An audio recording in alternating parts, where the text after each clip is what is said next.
Hi, my name is Cheryl Turnquist, and I'm the owner of Providence Pilates. This is a Pilates tower unit, otherwise known as a wall unit. And the tower unit consists of a sturdy frame attached to the wall and the floor. From this frame, there's a variety of springs and bars that hang.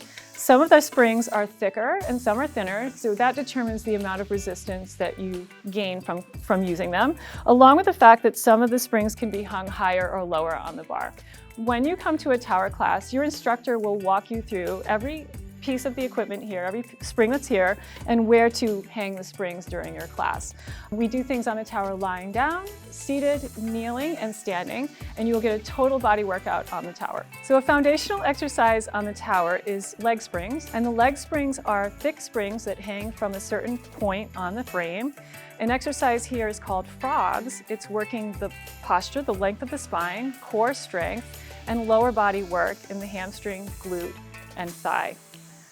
Right now, they're doing flexion and extension at the knee and hip, so they're working on their hip and knee articulation.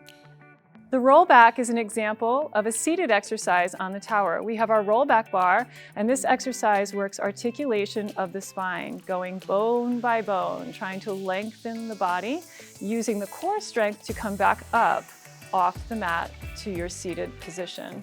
Shoulder blades need to be plugged in, posture needs to be long and tall at the top, and we're creating lots of space in the joints as we roll down and up with the bar. An example of a standing exercise is boxing, and this is using our arm springs hung up high. The body has to stay long and strong and stable to maintain the posture that they're in. Shoulders are plugged into their back, neck is really long, and the arms are getting a nice strong muscle workout at the bicep and tricep. And you have to resist the spring because it wants to spring back, and we want to control the return of the spring. This is the Pilates Reformer, and the Reformer is one of the more well-known or popular pieces of apparatus in Pilates. This Reformer is a metal frame, some of them are wood.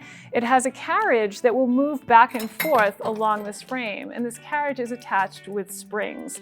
The amount of springs that we use, there's a choice of 1 through 4, is going to be dependent upon the client and the exercise that's being performed. There's a bar here that sometimes your feet or your hands will be on. There's also this cable and pulley system that allows us to move the carriage from a cable and pulley standpoint as opposed to using this bar. Exercises on the Reformer can be performed lying down, seated, kneeling, or standing, and you will get a total body workout using the Reformer. You'll be working core strength, flexibility, and balance. An exercise on the Reformer lying down is called footwork.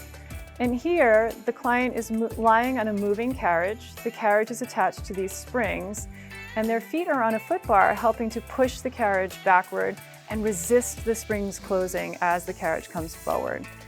The spine is nice and long on the mat. The tailbone, the ribs, the shoulders, the back of the head are long on the mat.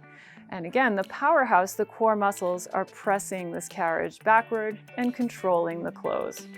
Feel free to reach out to us to take a tour of the studio and try a class. We look forward to seeing you at Providence Pilates.